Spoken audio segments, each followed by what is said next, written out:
চট্টগ্রাম দক্ষিণ জেলা বিএনপির আহ্বায়ক কমিটি ঘোষণাকরণে বোয়ালখালী উপজেলা এবং পৌরসভা বিএনপির আনন্দ মিছিল অনুষ্ঠিত।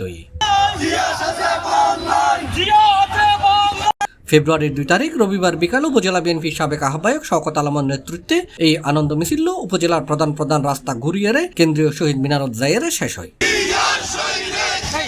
পরে এটা এক সংক্ষিপ্ত সমাবেশ অনুষ্ঠিত হয়। এটা মোহাম্মদ শওকত আলমের সভাপতিত্বে ও সাবেক সদস্য সচিব নুরুল করিম নুরুর সঞ্চালনায় বক্তব্য রেখে আবুল হাশেম, বীর মুক্তিযোদ্ধা ডাক্তার মহসিন খান তরুণ, সরওয়ার আলমগীর, জয়নাল আবেদিন, কামাল উদ্দিন, হাজি আবু আক্তার, মোহাম্মদ জসিমউদ্দিন মেম্বার, শফিক, এমএন করিম, লোকমান, ইমরানুল হক জিকু, আকরাম হোসেন দুলাল, কফিলউদ্দিন চৌধুরী, মিজানুল হক, লোকমান, দুলাল, হায়দার হোসেন মান্না, মোহাম্মদ মুরশাদ, খালেক, ফরিদ, বাবরউদ্দিন, জুয়েল ও মহিউদ্দিন জনি। এছাড়াও এটা আরো উপস্থিত আছেন আইব আলী মেম্বার, হোসেন, শাহাদাত ইকবাল, সোহেল, আনোয়ার হোসেন বোলা, জাহাঙ্গীর আফসার, ইসমাইল, কবি, আবু তালেব, জিয়াউর রহমান জিসান, সাকিব সহ সংগঠনের বিভিন্ন নেতৃবৃন্দ।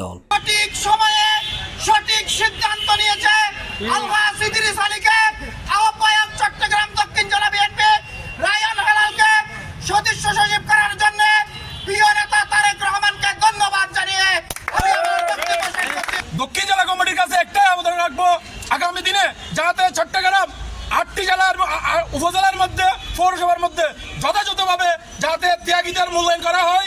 আর একটাই দাবি, বিগত দিন যে বোয়ালখালী দক্ষিণ চট্টগ্রাম যে রাজপথ থেকে উঠেছে সে শওকত ভাইয়ের উপজেলা বিএনপির পক্ষ থেকে আমার ব্যক্তিগত পক্ষ থেকে সরকারের পত্র লক্ষ্যে এরশাদ ভাইয়ের নেতৃত্বে শওকত ভাইয়ের এই কমিটি কর্তৃক বোয়ালখালী উপজেলা বিএনপি আহ্বায়ক হিসেবে শওকত ভাইকে দেখতে চাই।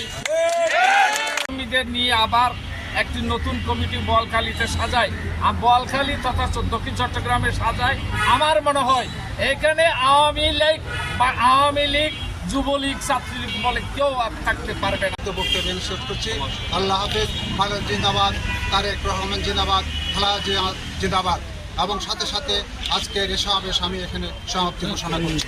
সদস্য সচিব করে আজকে যে এই কমিটি ঘোষণা করেছে আমরা করার আহ্বান জানিয়ে আমি আমার সংক্ষিপ্ত বক্তব্য এখানে শেষ করছি। আমরা কোন পদ পদবিতে আসতে